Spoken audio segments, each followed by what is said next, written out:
নমস্কাৰ সকলোকে স্বাগতম জনাইছো মোৰ ইউটিউব চেনেলৰ অন্য এটা ভিডিঅ'লৈ। আজি ভিডিঅ'টোত আপোনালোকলৈ মহৎ লোকৰ বাণী কেইটামান লৈ আহিছো। আশা কৰিছো আপোনালোকে চাই ভাল পাব। সুখ কাৰো চিৰকলীয়া নহয়, কমলাকান্ত ভট্টাচাৰ্য। আন্ধাৰ যিমান গভীৰ হ'ব প্ৰভাতো সিমানেই উজ্জ্বল হ'ব। চাৰিওফালৰ পৰা অন্ধকাৰে আৱৰি ধৰিলেও ভয় নকৰিবা, পোহৰ হ'বই। জ্যোতিপ্ৰসাদ আগৰৱালা। সিদ্ধান্ত ল'ব নোৱাৰা মানুহতকৈ দুৰ্ভগীয়া আন কোনো নাই, উইলিয়াম জেমছ। কুসংস্কাৰ হ'ল পৃথিৱীৰ সবাতোতকৈ ডাঙৰ বোজা, সৰ্বপল্লী ৰাধাকৃষ্ণন। এজন অসৎ লোকৰ লগত ফুৰাতকৈ অকলে ফুৰাই ভাল, হজৰত মহম্মদ। প্ৰেমৰ আনন্দ অতি ক্ষণস্থায়ী, চিৰস্থায়ী প্ৰেমৰ বেদনাহে, ৰবীন্দ্ৰনাথ ঠাকুৰ। বিশ্বাসৰ ফল প্ৰেম, প্ৰেমৰ ফল সেৱা, সেৱাৰ ফল শান্তি, মাদাৰ টেৰেছা। বেদনাই হ'ল প্ৰেমৰ সৰ্বোচ্চ উপহাৰ, কবিগুৰু ৰবীন্দ্ৰনাথ ঠাকুৰ। এজন অবিশ্বাসী বন্ধুতকৈ এজন বিশ্বাসী শত্ৰুৱে ভাল, নেপোলিয়ন। আমাৰ চিন্তা ভাৱনাৰ পৰাই চৰিত্ৰ গঠন হয়, আনন্দচন্দ্ৰ আগৰৱালা।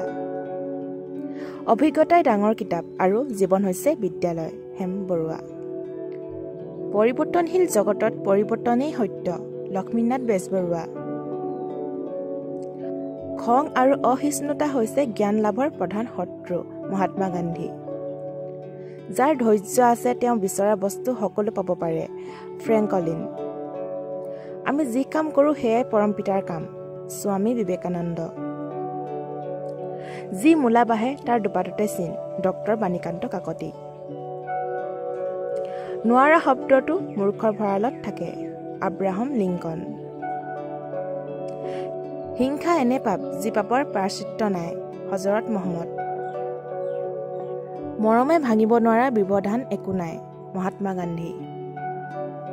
নিজক জ্ঞানী বুলি ভবাজনী হ'ল আচল মূৰ্খ, ভল্টেয়াৰ।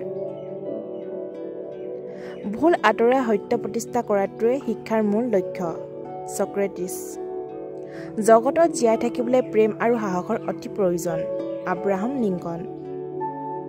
প্ৰত্যেক দিনাই জীৱনৰ শেষ দিন বুলি কাম কৰি যোৱা, জিম কৰবেট। আমাৰ জীৱনৰ আটাইতকৈ গুৰুত্বপূৰ্ণ ঘটনাটো ঘটে তেতিয়া যেতিয়া আমি আমাৰ মনটোক জোকাৰি দিব পৰা এজন মানুহ লগ পাওঁ, এমাৰছন। ভাগ্যক কাহানিও বিশ্বাস নকৰিবা, বিশ্বাস কৰিবা শক্তিক, ৰসৰাজ লক্ষ্মীনাথ বেজবৰুৱা। খং নকৰিবা, নিজৰ সৰ্বনাশ হ'ব। অহংকাৰ নকৰিবা, পতন হ'ব। কাকো ঘৃণা নকৰিবা, নিজে ঘৃণিত হ'বা। ফাঁকি নিদিবা, ফাঁকত পৰিবা, স্বামী বিবেকানন্দ। ফুল আৰু পখিলাক বাহ্যিক ৰূপেৰে জুখিবা, মানুহক নুজুখিবা, ৰবীন্দ্ৰনাথ ঠাকুৰ।